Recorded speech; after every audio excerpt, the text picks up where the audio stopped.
Hey everyone, welcome to God Speaks, and this is Proverbs Reboot. In this series, we're breaking down the timeless truths of Proverbs and rebooting them for your everyday life. God's wisdom still speaks powerfully today, and together we're going to unpack it, live it, and share it. Let's jump in. Hi guys, welcome back to God Speaks. We are carrying on with our Proverbs reboot. I hope you're enjoying it. I hope you're staying tuned. Don't forget to share, don't forget to subscribe, and let's get straight into it.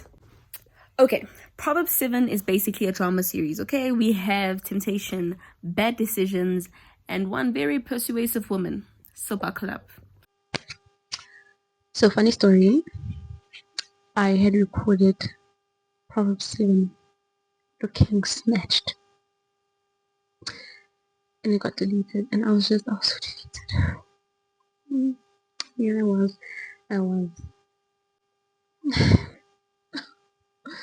Anyways, but big ups, because now I have this mic.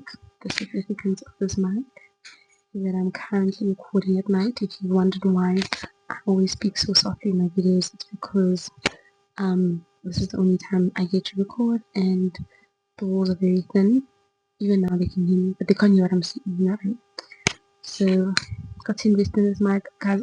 Everywhere I went, I'd find it for like 250, but I got this mic for like 120 at Panda.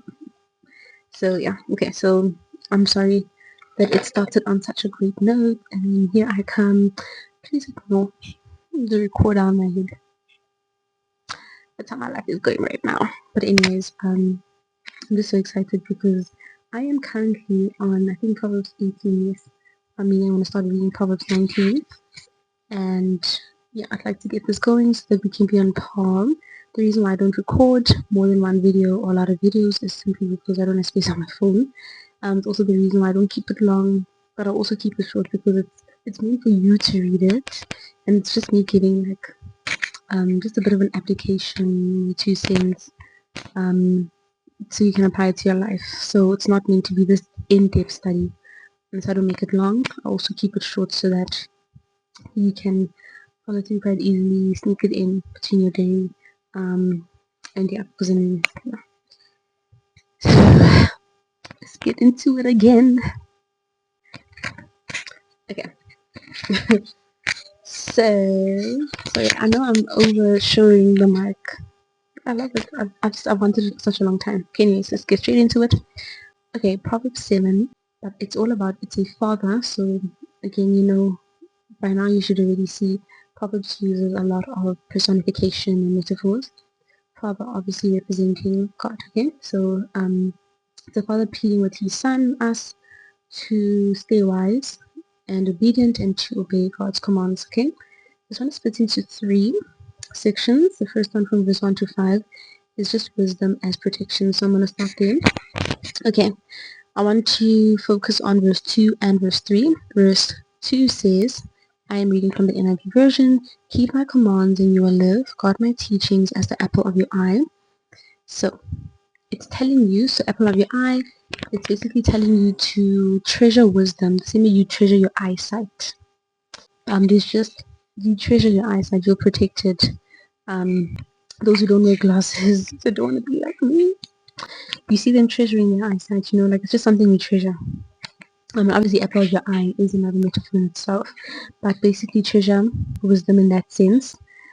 Verse 3 says, bind them on your fingers and write them on the tablet of your heart. So here it's speaking about making it personal, but not. And then we move on to verse 6, I think all the way up until 23, yes, and it speaks about the trap of temptation. And this is where the crux of this entire message will be. So I'm going to just spend a bit more time on it, but not too much time, of course.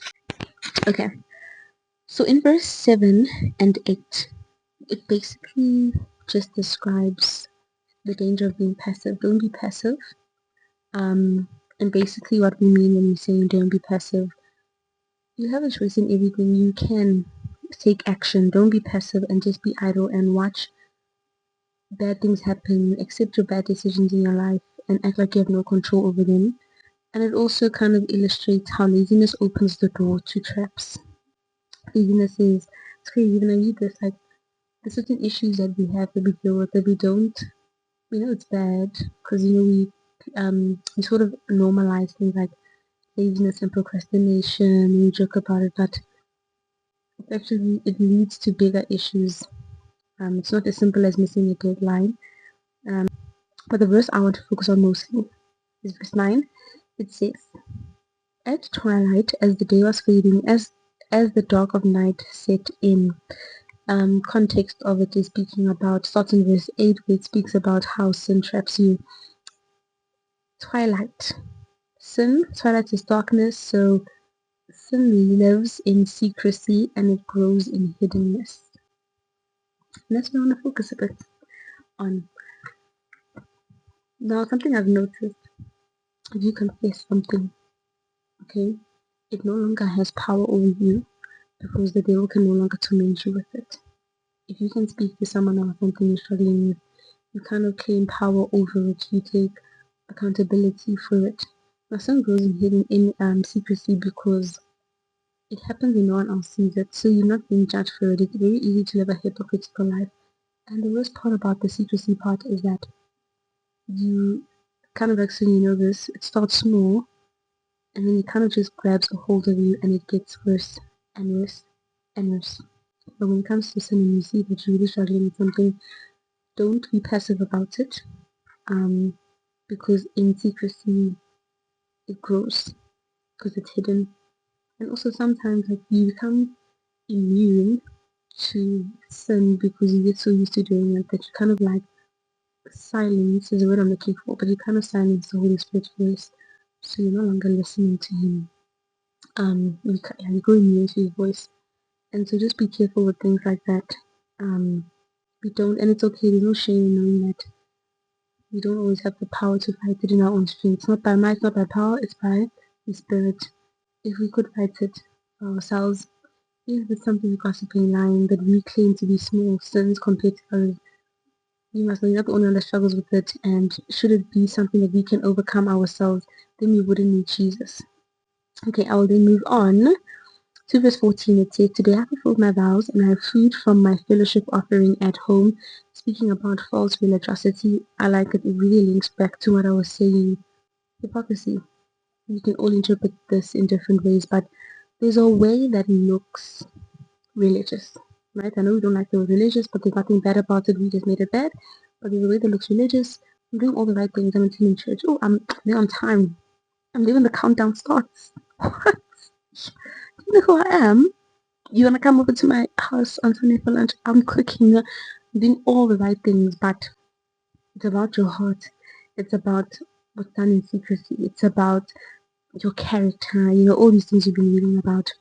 And so yeah, so it's more than just fulfilling your vows and giving offering. That's why God keeps stressing the point of your heart. You know, your heart, God, your heart, the abundance of life, everything flows from your heart.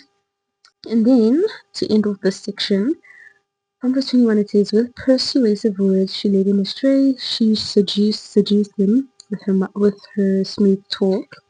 Verse 22 and 23, all at once he followed her like an ox going to the slaughter, like a deer stepping into a noose.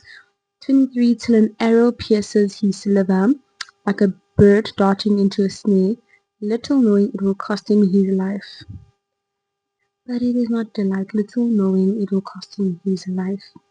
It should be common sense by now, because I mentioned it before, but not all that glitters is gold. It's not always going to be easy when it comes to temptation, because it's not all that glitters is gold. There's a way that seems right to us, but it's not right in the end. Just because it's fun, because it's popular, guys, just because things are popular does not make it right. So I have Twitter and I'm on it quite a lot, not a lot, but it's the app I use the most for WhatsApp, and people glamorize a lot of things like, as Christians, right? Not being celibate anymore because, oh no, there's no guy who's going to do X, Y, and Z. You're not the only person in this world that honors God. So just because a lot of things are loud and a lot of people are saying things, if it makes it more difficult, does not make it right. In the end, it will cost you your life. It is not worth it. Okay, so the last section is about, it's the final plea. Final plea of the father. Verse 26 says, many of the victims she has brought down were slain a mighty throng. Simply, sin has a pattern. There's nothing new under the sun. God has given us many warnings. There's nothing that can happen to you that hasn't happened to someone else. So, in essence, sin leads to death. Don't ever be mistaken. And discipline, God's wisdom, commands, discipline is a shield. And that brings us to the end of chapter 7. I won't delete this one.